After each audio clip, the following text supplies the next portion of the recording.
Masquera say Zimbabwe, welcome to our channels in Confessions and Deep Secrets. Kana kari kutanga kukuya paneno channel, please don't forget to subscribe. Kana chukagara wa subscribe, don't forget to comment and share this video. Nasi Zimbabwe takugirai nyaburitswa the controversial socialite Susan Mutami uyo abuda achiblama her baby daddy Temba Mliswa accuser of being a Satan. Nakataura iye achiti Temba Mliswa is the one akapoisona Patson Dzamara Zimbabwe. Patson Dzamara akafa colon cancer at the age of 34. He came into public spotlight Kwaakaita, a leading voice in the search for his brother Itai Dzamara uyo angari, a journalist and an activist uyo challenger the former president Robert Mugabe. At the time Zimbabweans mazhinji paaitya kuconfronta the ruler Itai Dzamara akaabductwa paangari mubarber shop mugore 2015. So kutaura kuno kuna nasi he is still missing.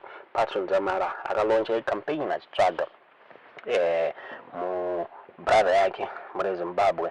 So in the process akashaika colon cancer at the age of 34. So Susan Mutami abuditsa news dzashoka vanhu vakati one day abuda achitaura iye achiti Temba Mliswa is the one who poisoned Patson Dzamara. Akataura iye achipa warning kuna Charlton Wende uyo ari kunzi ari kufamba naTemba Mliswa vachimwa madrinks pamwe chete nemabrai ari kusponsor neZanu-PF kunzi manje is going to get his own type of special type of cancer.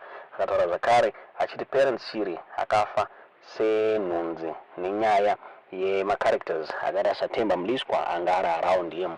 Kanzi Temba Mliswa anga ari a CIO informer for makore akati one day chinzi he was planted by Emerson Mnangagwa, and Anzi he is one of the people who strategize he stay beyond his constitutional term limit. Susan Mutami abuda stara iye on his ex-endo akati, we don't want fake activists who come here to woodwink the masses. A Temba Mliswa who poisoned Patson Dzamara. He died looking for his brother. You pretended to help the young man with accommodation. Ukamupfudza iwe Satan iwe. At Wende, you think you are special, being hosted by Temba, muchienda kuma drinks sponsored by Zanu-PF official, and having brides. Very soon you are going to get your own special type of cancer. Temba Mliswa is no friend to anyone. He is an assassin for Emerson Mnangagwa. He's been a CIO informer for years. He is one of the people strategizing for ED to stay beyond his constitutional term. Parents Shiri, a whole commander, died like a flu because of having characters like Temba around. Be careful. Those are good story. Na Susan Mutami muri Zimbabwe achiaccusa Temba Mliswa of poisoning Patson Dzamara muri Zimbabwe. Sikazoti munoona sei nyaya iyi funga dzakambotenderera nyaya idzodzi vanhu vachitaura ivo vachiti Patson Dzamara akapoisonwa neZanu-PF. He was now being active mu politics achifamba navanelson Chamisa muri Zimbabwe achiti he was doing this in solidarity with his brother muri Zimbabwe. So akazosvika pakuzofa asati awana brother yake. Nawo pakubuda nyaya idzi kuti Temba Mliswa is the one akapoisona Patson Dzamara. Tisingazoti nyaya chokwadi here kana kuti tiudzei zvamuri kufunga mu comment section. Soon after this announcement, Temba Mliswa ablocker Susan Mutami on X muri Zimbabwe. So vaviri ava havasi kuonana and they share a child Zvese muri Zimbabwe. Kutaura kwatiri kuita former MP Temba Mliswa hazvinovamirira mushe Susan Mutami. He's busy attacking him muri Zimbabwe. Recently Susan Mutami akashema zvakare Temba Mliswa after akabuda achicongratulate the deputy finance minister David Mnangagwa ne law degree ravakawana. Akabuda Temba Mliswa on his X account achipraisa David Mnangagwa nemaqualifications ake achitaura iye achiti his appointments were justified.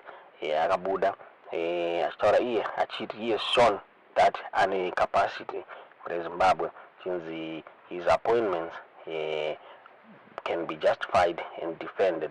Vakabuda vachitaura ivo vachiti, well done Shumba Murambwi Vachivi Kuda David Mnangagwa for the attainment of the law degree. You have shown that you have capacity.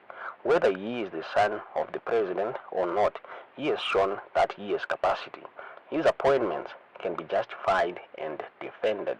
When you are a teacher and your child is brilliant, shouldn't he be given a prize? I have said the same with Tongai Mnangagwa. Over time, he has shown immense political capacity, winning in Harare such that it would be fitting even to make him the Harare State Minister. Those Abuda Honai Temba Mliswa Susan Mtami anakumira akaba commenter on post ya Temba Mliswa achitaura iye achiti Temba was failing to pay for school fees yavana vavo. Abuda achitaura iye achiti busy kuita congratulations kunana kuda uchitadza kubhadharira mwana wako, tinotenda mari yechikoro mwana wako, tinotenda mari yechikoro baba benzi. Zvakabuda so na Susan Mutami achiblaster Temba Mliswa. Tisingazivi kuti munoionawo sei nyaya iyi yabuditswa na Susan Mutami abuda achitaura achiti we are just getting started, achiti asati apedza kufumura Temba Mliswa. Tisingazive kuti zvichapera mushe here kana kuti asi this latest information yabuda yekuTemba Mliswa is the one who poisoned Dzamara, who poisoned Patson Dzamara, achinyepera kuda kumubatsira kutsvaga brother yake yashamisa vanhu vazhinji. Kutaura kwatiri kuita iye Temba Mliswa haasati aresponda to my allegations iyaya. Tingaziva kuti is he going to respond kana kuti a lot of people vabuda vachikomenta vachipa warning kuna Wende, zvinzi Wende nekuda kwake chikafu is going to be poisoned very easy. It is going to be an easy target. Zvinzi ngaachenjere kuurayiwa sezvakaitwa Patson Dzamara pamwe chete na Morgan Tsvangirai muZimbabwe. One of my excuses abuda achitaura iye achiti Wende is an easy picking. Baba vanoda chikafu ivava. Women can smell food through a 10-inch wall. Mumwe zvakare akabuda achitaura achiti apa Wende wacho anenge achidya ma-ice cream kuma-functions eZANU-PF achitengeserwa nema-CIO. Akapfeka uniform ye-Lions. We will dish out to opponents those ice cream lashed with polonium. Wende muchamunzwira henyu, regai timbogara. He needs regular checkups. Those zvakabuda zvitaurwa nema-Twitter users muZimbabwe. These are serious allegations.